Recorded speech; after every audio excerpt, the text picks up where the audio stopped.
Oke teman-teman, Assalamualaikum warahmatullahi wabarakatuh. Ya, selamat datang di channel Masalah Motor. Oke teman-teman, bagaimana kabarnya? Semoga selalu sehat, selalu bahagia, dan selalu banyak rezeki ya teman-teman. Ya, di video kali ini saya akan membahas mobil tua lagi ya teman-teman. Ya tentunya mobil tahun 80 sampai tahun 90 ya teman-teman. Ya, jadi kali ini di depan saya ini udah ada mobil Suzuki Forza ya teman-teman. Nah kebetulan ini lagi servis di bengkel Masalah Motor. Sekalian kita akan membahasnya.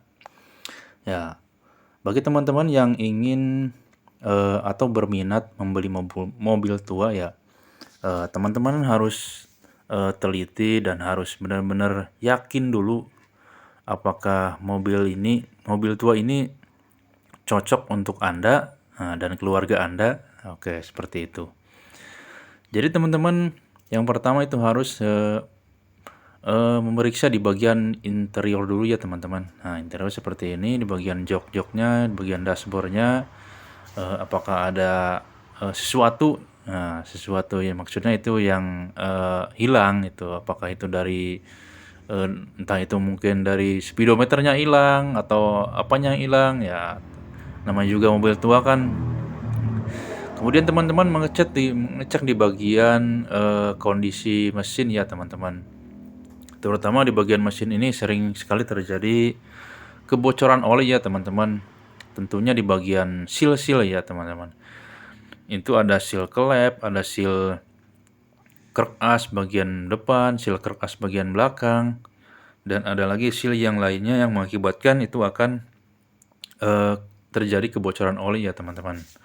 Terutama di bagian bawah ya, di bawah mesin sangat riskan sekali ya teman-teman. Ketika mobil itu diam dan ada kebocoran oli, bekas olinya itu sangat tidak nyaman sekali untuk dilihat ya teman-teman. Dan kemudian teman-teman mengecek di bagian kaki-kaki ya teman-teman. Bagian kaki itu ada tie rod, ada shock breaker, ada bagian kolong seperti ini nih barangkali ada keropos-keropos ya teman-teman. Nah, seperti itu.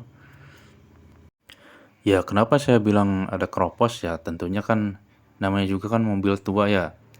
Pasti adalah sebagian yang keropos, entah itu di bagian depan atau belakang. Dan tentunya Anda harus memikirkan biaya untuk eh, mengembalikannya lagi seperti yang baru ya, atau memperbaiki itu maksudnya. Teman-teman harus estimasi dulu, tanya-tanya dulu ke tukang las. Ini estimasi buat perbaikan keropos-keropos yang di kolong mobil itu berapa. Biar teman-teman tahu. Biar nanti tidak kaget ya untuk kok jadi malah membengkak biayanya gitu. Nah, kemudian teman-teman memeriksa di bagian kelistrikan ya teman-teman. Karena untuk mobil-mobil tua seperti ini, untuk kelistrikan itu kabel-kabelnya sudah pada rapuh ya teman-teman.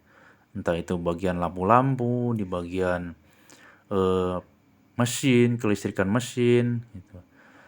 Itu banyak sekali yang keropos, pasti ada yang keropos ya teman-teman. Sehingga keamanannya itu terjamin ya buat di bagian kelistrikan ini. Ya, karena untuk perbaikan kelistrikan ini biayanya itu sangat lumayan ya teman-teman. Nah, dari peremajaan kabel bodi, peremajaan bagian lampu-lampu, nah, dan peremajaan yang lainnya yang masih bersangkutan dengan kelistrikan ya teman-teman. Karena sangat bahaya sekali jika ada arus yang bocor ya teman-teman. Bahaya sekali bahkan sampai menimbulkan kebakaran. Jangan sampai ya teman-teman. Kita harus jaga ya. Harus hati-hati, benar-benar hati-hati. Ya, kembali lagi ke bagian kaki-kaki ya teman-teman. Karena di kaki-kaki itu ada shock breaker, ada lahar roda atau bearing, ada tie-rod, nah, ada bushing sayap, nah, ada ball joint dan masih banyak lainnya. Terutama di bagian lahar roda ya teman-teman atau bearing roda. Nah, biasanya bearing roda itu suka kering ya teman-teman. Kalau didiamkan lama, mobil nggak dipakai, kering, lama-lama kering gitu. Stempletnya itu akan kering, jadi akan menimbulkan bunyi gemuruh di bagian roda ya teman-teman. Dan kemudian di bagian bushing sayap, bushing shock breaker, pasti akan sudah pada mengeras ya. Dan itu tentunya perlu peremajaan ya teman-teman.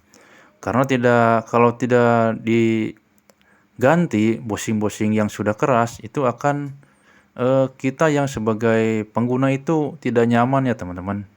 Akan banyak sekali bunyi-bunyi ya, bunyi jedag-jedung atau apa yang bunyi di bagian bawah mobil ya, terutama di bagian kaki-kaki ya teman-teman.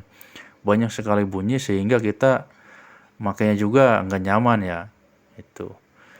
Ya, oke teman-teman, terima kasih yang sudah menonton. Ya, sedikit informasi dari saya. Jika teman-teman ingin membeli mobil tua seperti ini, supaya benar-benar teliti. Nah, ya bagi teman-teman yang berada di wilayah Majalengka, jika ingin servis, tune up, ganti oli, silakan datang ke bengkel Maslahat Motor. Oke, terima kasih teman-teman, dan wassalamualaikum warahmatullahi wabarakatuh.